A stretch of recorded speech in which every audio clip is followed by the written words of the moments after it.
If you haven't watched Pluribus yet, you are missing out. Stop this video and go watch it immediately. Pluribus is easily the best show of 2025 and probably one of the best media I've seen in a while. Yet, somehow people aren't talking about it enough. This show should have taken the world by a storm. We all in unison should have sat every Friday to watch the new episodes, but somehow it flew kinda under the radar. I think the biggest reason is that it airs on Apple TV, and who even pays for that? It's a disservice to this incredible story to be wasted on that streaming service. But I'm sure you can find other ways to watch it. If you're still watching this video, you either have seen the show, in which case stick around. I will talk about theories and interpretations from this timestamp onwards, or you're still not convinced it is a show worth watching, in which case let me sell it to you. Not a sponsored video, by the way. Look, I hate TV shows, right? They're now 40 minutes per episode, and so often they just don't have the emotional spark to interest me, leaving me to feel like I wasted my time with them. It's too much work for kinda low reward. For a while, I have avoided shows like The Plague, even though I know that there are several good ones that I am definitely missing out on, such as Barry. But I don't feel like dedicating 20 plus hours of my life to it. Pluribus broke me. What convinced me to give it a try is that it's by Vince Gilligan, the man behind both Breaking Bad and Better Call Saul, both of which are the perfect TV shows from start to finish. Compelling story, great characters, amazing visuals. They stick with you. For years, I still remember the emotional impact of Breaking Bad's last shot, or the scene of Jimmy and Chuck in the courtroom.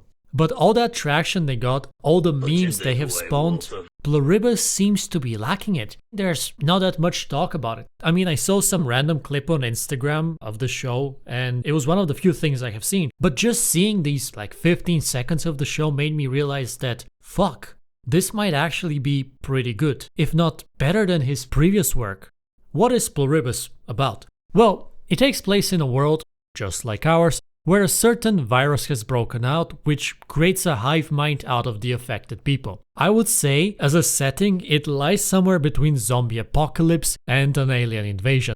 We have this virus of alien origin, which was consciously sent to Earth, and at this stage we don't know the exact motivation of this act, but I think we can theorize quite accurately. We have this almost mindless operation of the individuals of the hive mind who have an insatiable desire to convert the remaining survivors, expressing a great interest in the mind of the protagonist, a metaphorical eating of her brain, if you wish, where they want her thoughts, feelings, opinions and experiences rather than her actual physical gray matter. What I like so far is that the takeover does not feel hostile. It is incredibly benevolent, saint-like almost, making you think, why not? What's so bad about life like this?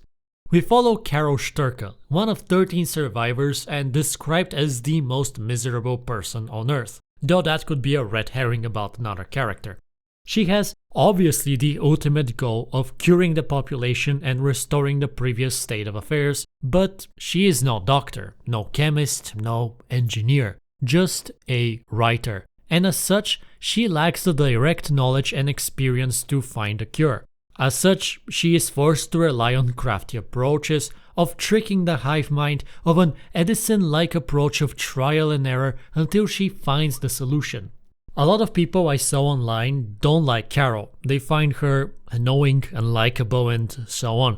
But that's always how Vince Gilligan starts his stories. Walter White was this rather meek and miserable chemistry teacher before he became the terrifying Heisenberg later in the show. We have to start with an imperfect character to give them room to grow through the story. It's as much about the plot as it is about the character study on screen. How far can one nobody go? This is the TLDR of the show, I guess. As with Gilligan's previous work, I love the characters and I love the visual storytelling. It's a complete package. I find the writing to be very well made and intelligent in a good way. Not like Sherlock intelligent where things just don't make sense and feel almost like an omniscient being is present in every scene. In Pluribus everything makes sense and every question is answered. Every time I think I find an issue or a plot hole, it is immediately addressed in a coherent manner. Every detail feels well thought out. I can say this about very few works. Watch it. Watch it, watch it, watch it, and talk about it. Spread the good news of this idea around. This so far has been what I would consider a spoiler-free review. From this moment on, I will be going more into the plot and some analysis, so if you haven't seen it, go watch it and come back once you have. The first thing we notice about the show is the title, Pluribus, many in Latin.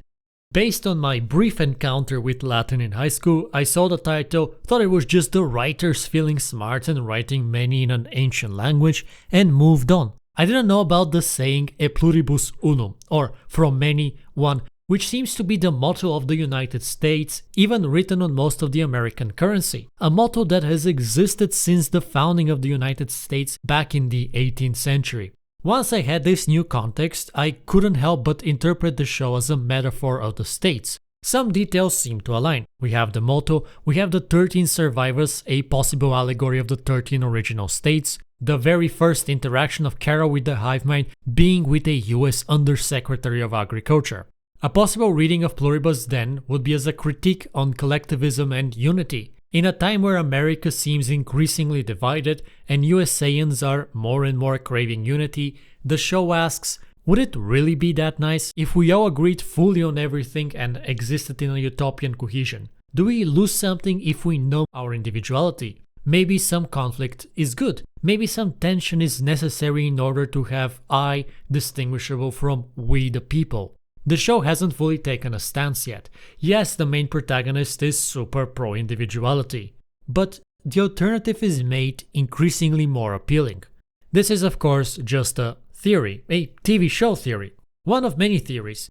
I have even seen some analysis from a religious lens where the number 13 is associated with Jesus and his 12 apostles. I have seen some read it as a critique on an AI world. There are many ways to interpret a good story, just like the Bible.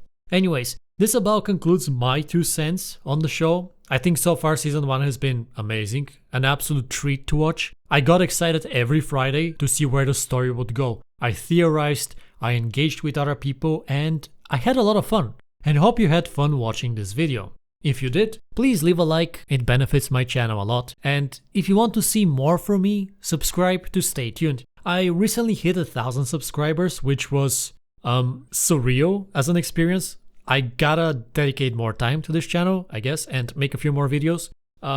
Yeah. Well, thanks for watching, and I will see you in the next video. Bye.